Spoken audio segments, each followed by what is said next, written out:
ৰাজ্যখনৰ বিভিন্ন ঠাইৰ লগতে মৰিয়নি সমষ্টিৰ দুখন মডেল স্কুলৰ গুৱাহাটী সোণাপুৰৰ পৰা ভাৰ্চুৱেলি শুভ উদ্বোধন কৰে মুখ্যমন্ত্ৰী ডক্টৰ হিমন্ত বিশ্ব শৰ্মাই।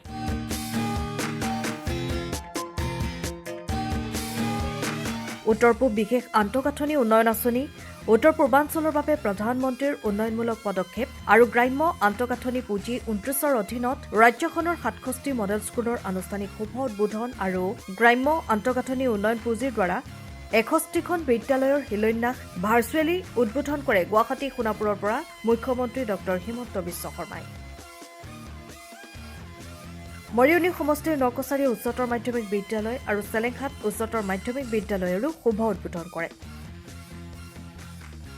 এই কাৰ্যসূচী সম্প্ৰচাৰ শেষ হোৱাৰ লগে লগে দুয়োখন বিদ্যালয়তে বিধায়ক ৰূপজ্যোতি কুৰ্মীয়ে ফিতা কাটি দুৱাৰ মুকলি কৰে। সেইখিনি ক'বলৈ লৈছে সৰ্বকালৰ সৰ্বশ্ৰেষ্ঠ মুখ্যমন্ত্ৰী ডক্টৰ হিমন্ত বিশ্ব শৰ্মা ডাঙৰীয়া। এয়া প্ৰমাণ আদৰ্শ বিদ্যালয় তেখেতে কথা দিছিল অসমৰ বিভিন্ন প্ৰান্তত নিৰ্মাণ কৰা হ'ব আৰু ইতিমধ্যে নিৰ্মাণ কৰি আজি শুভ উদ্বোধন কৰিলে আৰু খুবেই আনন্দিত।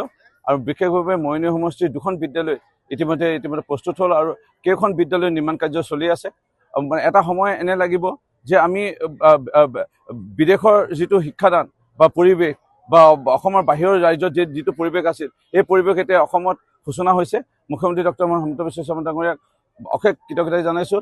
ইয়াত বিশেষকৈ আধুনিক শিক্ষাৰ যিখিনি ব্যৱস্থাপনা, আধুনিক বিজ্ঞানাগাৰ, আধুনিক পুথিভঁৰাল আৰু বিশেষভাৱে প্ৰযুক্তিবিদ্যাৰ শ্ৰেণীকোঠাসমূহ নিৰ্মাণেৰে এটা নতুন শিক্ষাৰ পৰিৱেশ সূচনা কৰিছে।